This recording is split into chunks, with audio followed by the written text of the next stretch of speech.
My daughter goes here. Tonight, I'd like to talk to you about a rather obscure topic. It's a fascination that I've had for many, many years. And the fascination is around college pathways.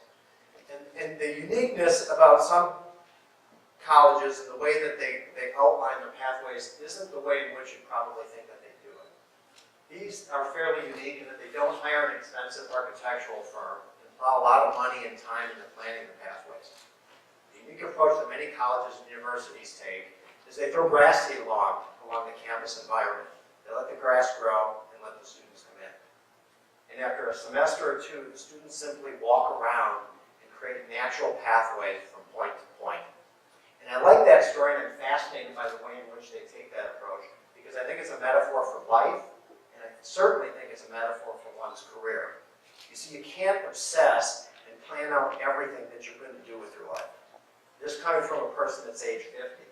Approximately 15 years ago, I engaged with an executive coach, and she took me through a really profound exercise that influenced me greatly.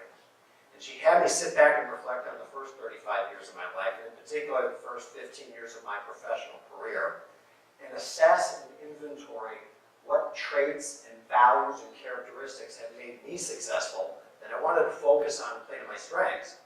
But more importantly, as I was getting into a leadership capacity, is how could I go and shape the traits and behaviors from my employees and people that I were working with. And what I'd like to talk to you about are 6 different things, pavestones, if you will, that I've been focusing on in my personal and professional life that I think apply to just about anybody.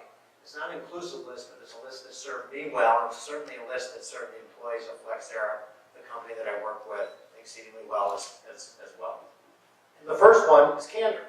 The gentleman you see here is Mr. Jack Welch. He's considered one of the greatest CEOs, if not the single greatest CEO of our generation. Jack called candor the biggest dirty little secret in business today. And I couldn't agree more. It is the most powerful weapon in any executive or employee's toolkit that you could possibly have. There's 2 things that cure most problems in business. Number 1, sales, more sales, and number 2, more candor. It's almost impossible to be too candid with one another. Kicking problems down the road, avoiding the big issues, having the proverbial elephants in the room is a recipe for failure and disaster, and candor cures all. After candor comes passion. Did I mention I'm from Green Bay, Wisconsin? There is one universal truth in life. There's one universal truth in life. You give a kid from Green Bay, Wisconsin a microphone, and he or she is going to work in a Packer reference. Passion is so important in everything you do in your professional and personal life. I'm passionate about the Packers. I'm passionate about golf. I'm passionate about everything to do with the country of France. I love wine. I'm passionate about my family. I'm passionate about what I do in the office day in and day out. Now that's been me. The cool thing about passion is that what's passionate for me may not float your boat. Nobody can teach you how to be passionate. Nobody can tell you what to be passionate about. In January, I'm going to bring the 1,200 employees of Flexera software together in a single location. And I'm going to tell them what I've been telling them for the last 15 years. And that is, if a day turns into weeks, turns into months, and you can't drag your ass out of bed, and you can't bear the thought of coming to work, I encourage you to leave the company. In fact, I insist, please leave the company. Now, I don't want these people to leave the company. I want them to be passionate. People that lose passion, we call them energy vampires at Flexera. People that lose their passion are a drain. They're a cancer, and they erode the passion of others. They're a pill to work with, and they're probably a pill to go home to each and every night. And what they hear me say is, if you lose your passion, just leave. Life is short. You have options. You're college educated. You work in the software industry, and we have full employment in this economy. So if you don't like what you're doing, go find something else that floats your boat and you can get excited about it. So after candor and passion, I tell people, don't go find a job. This is counterintuitive. Don't, after you graduate from college, go and find a job. Go and choose a profession. Anybody can have a job. But it takes real courage, and it takes real conviction, and very, very hard work to go professional. Think of the very best musicians, athletes, doctors, lawyers, accountants that you've ever met. They are professionals, and professionals are always sharpening the proverbial saw. They're going and seeking further education and qualifications for everything that they do, and there's an utter and total commitment to excellence that a professional has. I guarantee that if you focus on going pro versus just having a simple job, you'll differentiate yourself, and you'll accomplish great things in your career, and go on and put yourself in a position to do other great things in your personal life. So after candor, passion, professionalism, another big thing that oftentimes sounds ruthless is keeping score. As a Packer fan, I can open up the Monday paper and see how many passes the quarterback for the Green Bay Packers has attempted on any given Sunday. I know how many touchdowns he's thrown. I know how many incompletions he's had, how many interceptions he's had. I even know how much money he makes every year. That's keeping score, and that's transparency. And when you do go out in the world, and you do end up getting an offer of employment from some employer, make no mistake about it, there's a scorecard. And whether your direct boss and manager is asking you for a scorecard each and every day, they are keeping score, and you need to keep score your own.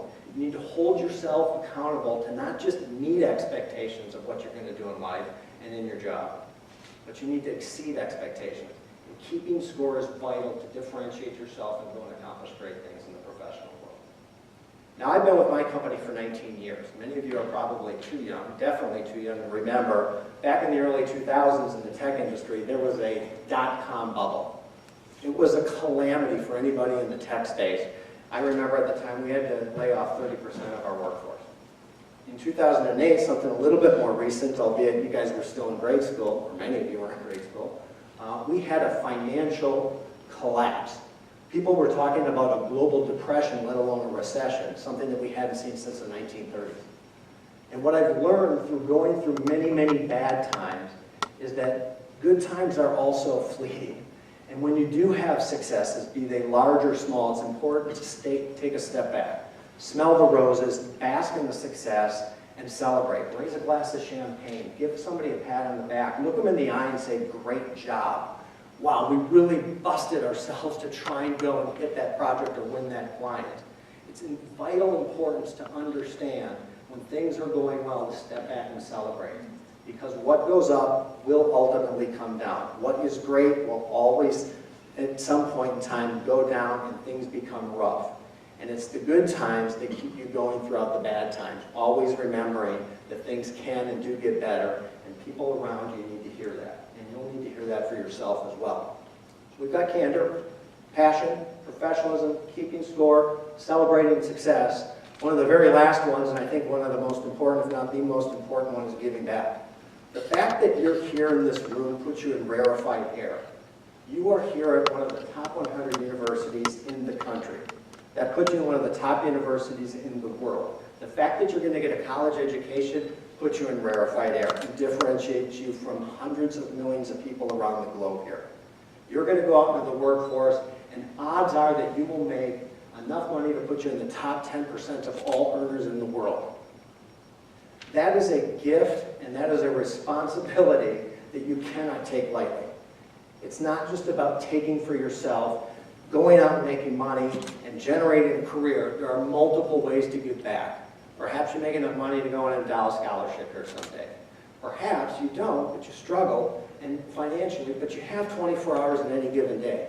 Perhaps it's swinging a hammer on Habitat for Humanity, buying a $5 toy during the Christmas season for Toys for Tots. Perhaps it's just cooking a home-based meal for a battered women's shelter. Things that we do at Flexera every day, things that you do in this room, I have no doubt, but it's really super important to always remember that whether you're having a great time, you're passionate, you're candor, keeping score, all of that is for naught if you don't take what you've done and build for yourself and give it back and make your community in this world a better place. So like I said, I've been fascinated with college pathways for a long, long time. I think it's great to sit back and reflect, and I wish when I was 20 years old, I would have had the ability to sit back and reflect on what had made me successful at that point in time. But I also think this is a great visualization exercise as well. And if I close my eyes and think about my picture of success in the next 30 years, I'll be 80 years old. Hopefully I'll beat the statistical odds that we saw on the healthcare side of the house. I suspect I'll be passionate about grandchildren, or I hope I'm passionate about grandchildren at that point in time. But I believe that I'll also have other pathways and bricks along on the way that I've taken my life and my career and my professional life. And if I could really close my eyes, and the ultimate picture of success is the year, would fast forward 30 years from now, we'd be in 2047. I would be healthy enough to come here for the 31st annual MarquetteX event and listen to some of you share with me how you're giving back and making your mark on society. I wish you the best of luck in doing so. Thanks for your time.